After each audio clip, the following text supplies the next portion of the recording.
Hi, I'm Brent Weiffenbach. I'm a senior at STEM School Hans Ranch. And over the course of like a week or so, I've been working on 3D printing these two pieces here that we're donating to a medical training event. So these are two pieces that are going to be used for training for a surgery at a medical training event. And I worked on splicing and 3D printing these. So there's two different pieces here. One is like a model trachea, and this was like a 6-hour print. And then you have the casing that you're using to kind of hold everything down and sort of be that model body. And that was like more of a 38-hour print.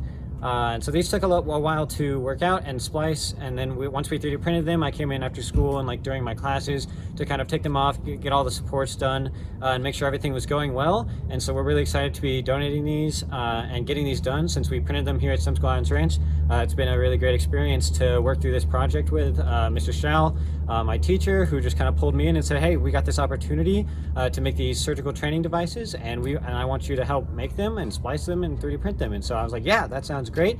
And so we jumped on that and started making them immediately. So it's been a great experience. Hi, everybody. Jeff Marr with STEM School Highlands Ranch, and joining me is Rebecca Duarte. Rebecca is a manager of Centura Emergent and Urgent Cares in Summit County. She's also a STEM parent, has two daughters who graduated from STEM. Her eldest daughter actually just got accepted into medical school, which is an amazing accomplishment. Rebecca, thank you for joining us. Thanks for having me.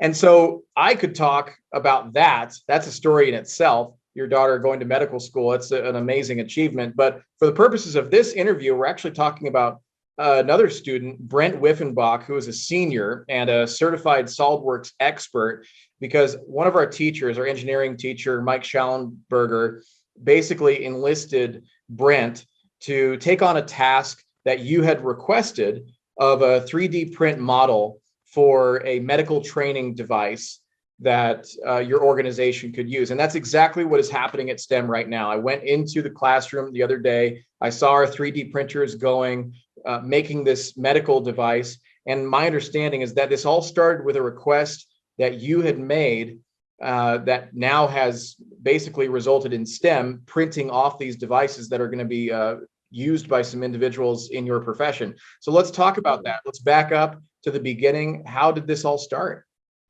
So I took over some emergency and urgent cares up in Summit County, and my medical director does a education night every year for ski patrol and our doctors and our staff, which is called Airway Night. And we used to use sheep trachea, but he wanted to start using some more technology and requested if we could get 3D printed tracheas to practice on. Since my kids had gone to STEM, I had known Mr. Schallenberger from previous for my oldest daughter, who used to be one of his students. And I sent him an email asking where I could get those kind of resources to help fulfill my doctor's request, because we like to keep the doctors happy.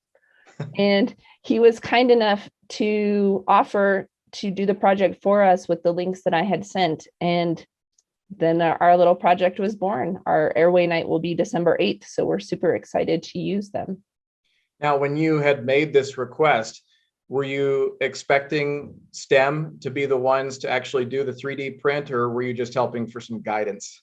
I was just hoping for some guidance. So it was an extra bonus that they were able to help us. And I showed you some of the pictures that I took in the engineering room of these devices that were just fresh off the printer.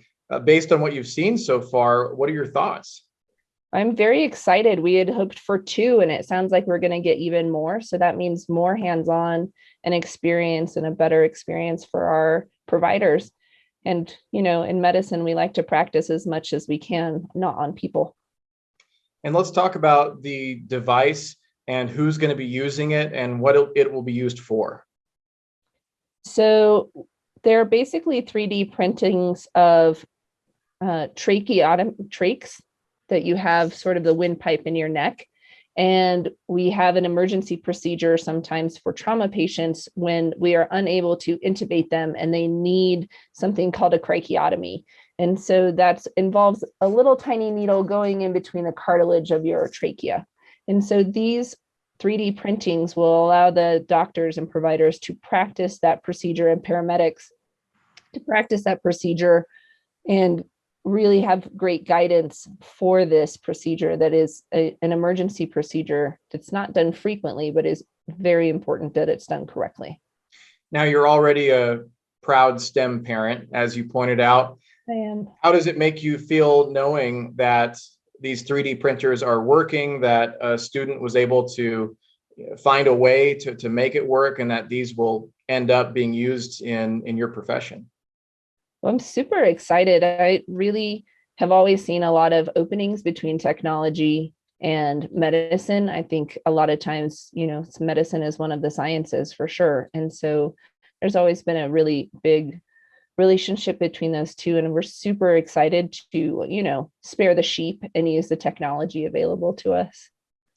And I know that Mr. Schallenberger was thrilled to be called upon in this situation, or at least offer a solution that could benefit the medical profession, because we're always looking for opportunities to utilize the intelligence of our students and the 3D print models for the benefit of the real world.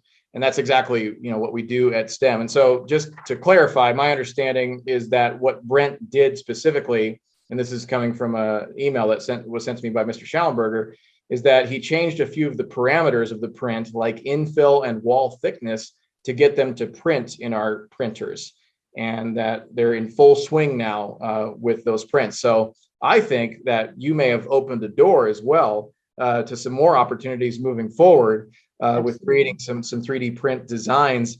Is this something that you would see a situation where in the future you might call upon STEM to do something similar? Yes, we have a lot of training situations. So depending on how creative our docs get, I have no doubt that the innovation of STEM students will be able to keep up with whatever the imagination of our providers come up with. And can you give a quick update for everyone on your daughters and what they have been doing since graduating from STEM?